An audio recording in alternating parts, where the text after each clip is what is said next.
Go back to an older game like Dark Souls, Skyrim, Hitman Blood Money, or Sly Cooper, and you'll notice that while the graphics look dated, they've aged in a pleasant way where the game now has what I like to call the old game charm, which is where the dated visuals enhance the look of the game rather than limit it. The lack of visual fidelity works in the game's favor because it's combined with a distinct art style that these older games use to compensate for the limited technology of their time. There's a nostalgic, calming effect. It stimulates areas of the brain that had long been dormant and awakens feelings you hadn't felt in a long time.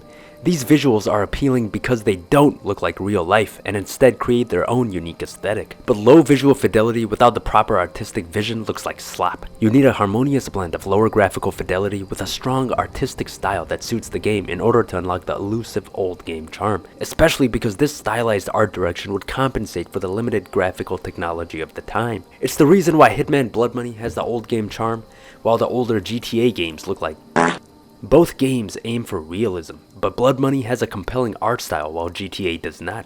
These days, there's an insane level of graphical fidelity, but less stylization of visuals.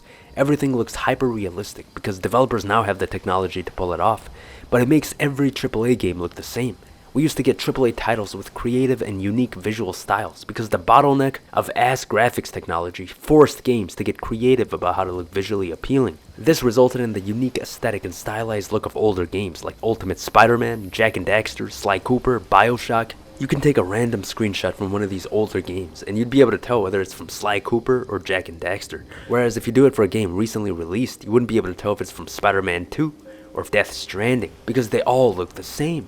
They all aim for photorealism at the expense of creating their own unique aesthetic. The original Resident Evil 4 has low graphical fidelity, but the art direction is so strong that despite its horribly ass-tastic controls, it's still more enjoyable than the photorealistic remake that looks like any other AAA title released in recent years. Resident Evil 4 didn't need modern hyper-realistic graphics, it only needed modern controls, improved textures, slight visual touch-ups here and there, anti-dogshit melee mechanics, a wider variety of NPC character models, greater draw distance. It needed all of this while maintaining its cartoonish visual style because those visuals were a huge part of the game's appeal and atmosphere. The original Oblivion has a beautifully whimsical and vibrant look, while the remaster replaces this with realism, which makes the game look more believable, but less inspiring. GTA 4 doesn't need photorealistic graphics, it just needs a frame rate upgrade so it doesn't look like a slideshow. It needs a higher resolution, GTA 5's driving controls, anti-aneurysm inducing shooting and melee mechanics, greater draw distance and less poppin', and some touch-ups with the lighting effects during the daytime so it doesn't look like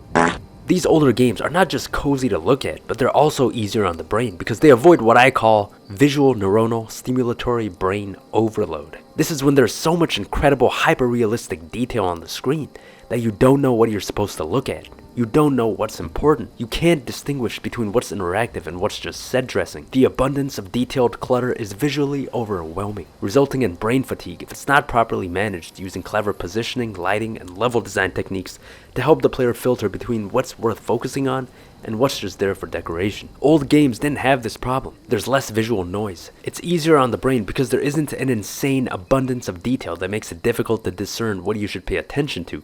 Photorealism works amazingly in games that also have strong art direction, like Arkham Knight, God of War, or The Last of Us Part 2. Arkham Knight has neon lights, gothic architecture, noir vibes, subtle stylization. God of War has mythic statues, unique creatures, and an ethereal feel. The Last of Us Part 2 has dilapidated infrastructure, decay, nature reclaiming itself, desaturated tones, death, disease, and diabetes. And then you have a game like Spider-Man 2, which has realistic graphics, but no clear art direction, so the game just ends up looking flat, especially when compared to older Spider-Man games that prioritized art style and vibes over realism. So the problem is that AAA titles are less visually creative now than they were back when they were limited by ass graphics technology.